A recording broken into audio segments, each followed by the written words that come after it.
So I've been having some technical issues, so I think I can only actually record it like this. I'm going to record it like this. I apologize if you can't see, but I'm going to zoom in a little more so you can see. Okay, perfect. So my topic is on antibiotic resistance, and my name is Titus Abraham. And I'm going to be focusing on antibiotic resistance as a public health problem. Bacteria is found both inside our bodies and outside. Many of the bacteria we come into contact with are not harmful. Some are actually helpful, for example, intestinal bacteria, which helps digest food in the gut.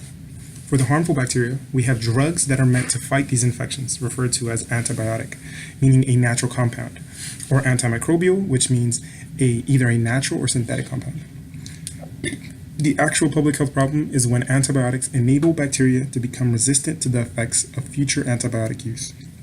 Antibiotic resistance reduces the effectiveness of drugs and pesticides by allowing the bacteria to survive and continue to multiply, causing much more harm than they normally would. This problem exists in society today because of the overuse and misuse of antibiotics that promotes the development of antibiotic-resistant bacteria. Antibiotics are not effective against viral infections, some of which include the common cold, the flu, sore throats and bronchitis, and many other sinus and ear infections. The widespread use of antibiotics for these illnesses unfortunately contributes to the spread of antibiotic resistance. Bacteria can become resistant to antibiotics through several different ways, including mutation, destruction, or efflux.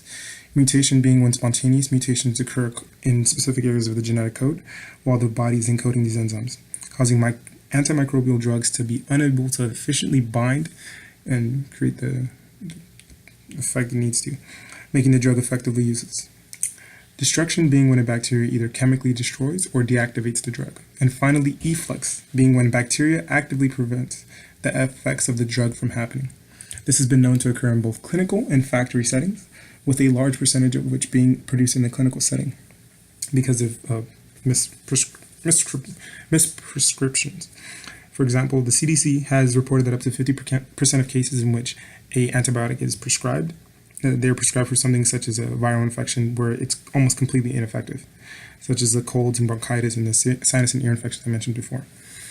In food and animal production facilities, there has been a known prevalence of growth hormones and antibiotic use to ensure healthy and consistent populations of food production.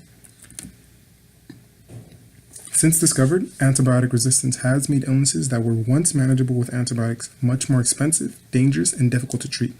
Annually, about 3.5 million deaths are caused by strains of bacteria that manifest into the flu, strep throat, or pneumonia, which are usually treated with penicillin, but in a study done on specific strains of pneumonia in Papua New Guinea, they found that about 22 to 23% were penicillin resistant, which is extremely dangerous.